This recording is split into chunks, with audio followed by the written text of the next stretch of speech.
ATM तो आप लोगों ने बहुत सारे देखे होंगे, पर क्या कभी कोई चलता फिरता एटीएम देखा है? अरे अरे चौंके मत, मैं बात कर रही हूँ अमित दुबे की। यही तो है हमारे चलते फिरते एटीएम। दुबे परिवार ग्वालियर शहर में रहता है। घर में अमित के अलावा उसकी पत्नी सरिता और अमित के माँ बाप रहते हैं।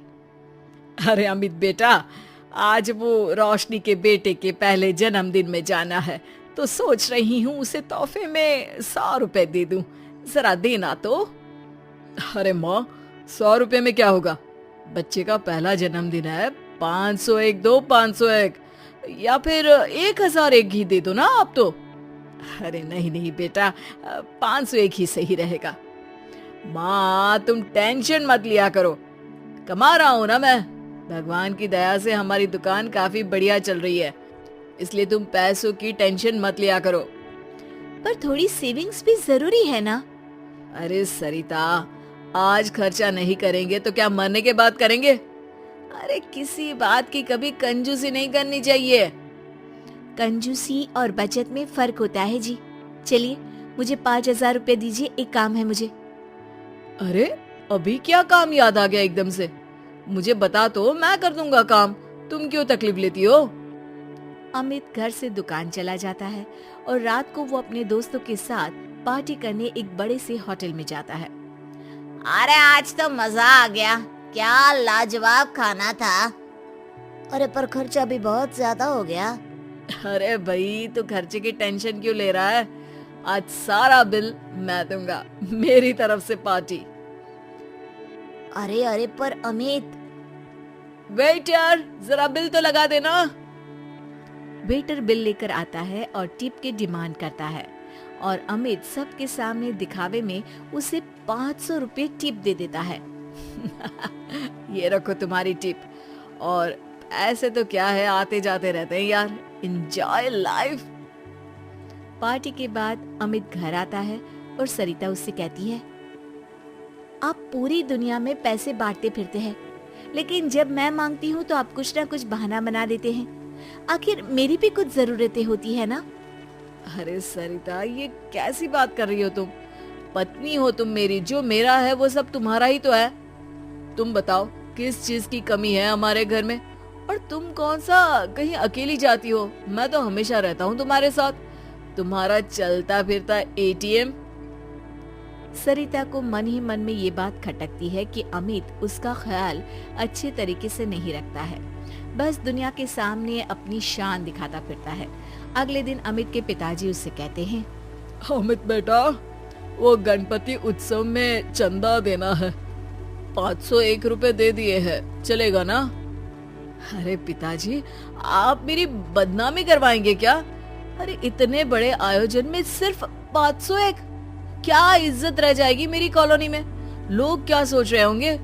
अभी जाते जाते 5,000 रुपये और दे देता हूँ उन लोगों को। हाँ अच्छा ठीक है बेटा, जैसा तुम ठीक समझो।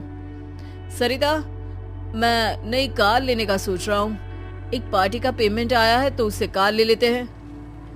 अरे पर हमारी कार को अभी 2 साल भी नहीं हुए और वापस नहीं।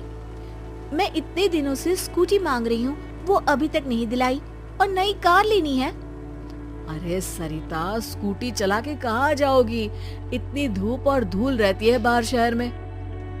सरिता अमित की बातें सुनकर फिर से नाराज हो जाती है और ये सिलसिला कई दिनों तक यूं ही चलता रहता है। एक दिन अचानक अमित की दुकान में आग लग जाती है और अमित टेंशन में घर आकर सबको ये बात बताता है। अरे बेटा, कैसे हुआ ये सब? कितना नुकसान हुआ बेटा? पता नहीं माँ, कैसे हुआ ये सब, लेकिन पूरी दुकान जल के राख हो गई है। पता नहीं क्या होगा अब। अरे टेंशन मत लो अमित बेटा, सब ठीक हो जाएगा। अरे टेंशन कैसे ना लूं पिताजी? दुकान में 2 लाख कैश रखा हुआ था, वो भी जल गया है। और कल वो कैश बैंक में डालना था, अब तो चेक बाउंस हो जाएगा। अरे बेटा, बैंक में कुछ पैसे बचे होंगे ना, वो काम आ जाएंगे अभी। अरे नहीं ना माँ, बैंक में मुश्किल से 10-15 हजार होंगे। सारा पैसा अभी कार की बुकिंग में दे दिया था, अब कहाँ से लाऊं एक दिन में 2 लाख रुपए? ये सुनकर सरिता अपने कमरे में चली जाती है और अपने हाथों में 2 लाख रुपए लेकर बाहर आती है। ये लीजिए, पूरे 2 लाख हैं, शायद इससे आपका काम हो जाए। पैसे देखकर सब लोग हैरान हो जाते हैं, खास तौर पर अमित।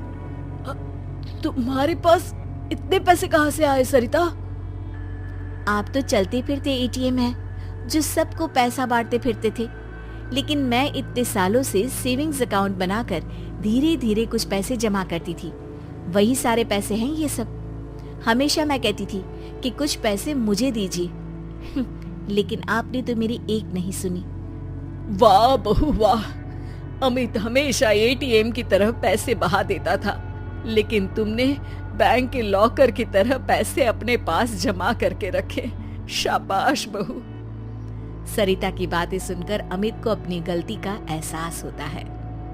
सरिता, मैं हमेशा दिखावे के चक्कर में पैसा खर्च कर देता था, लेकिन कभी तुम्हारी जरूरत पूरी नहीं की। लेकिन फिर भी तुमने अपनी समझदारी से ये पैसे जमा किए। आज ये पैसे नहीं होते तो पुलिस मुझे जेल में डाल देती। अब से मैं अपने पैसे एटीएम बन के बांटूंगा नहीं, बल्कि सरिता के सेविंग्स अकाउंट में जमा करूंगा।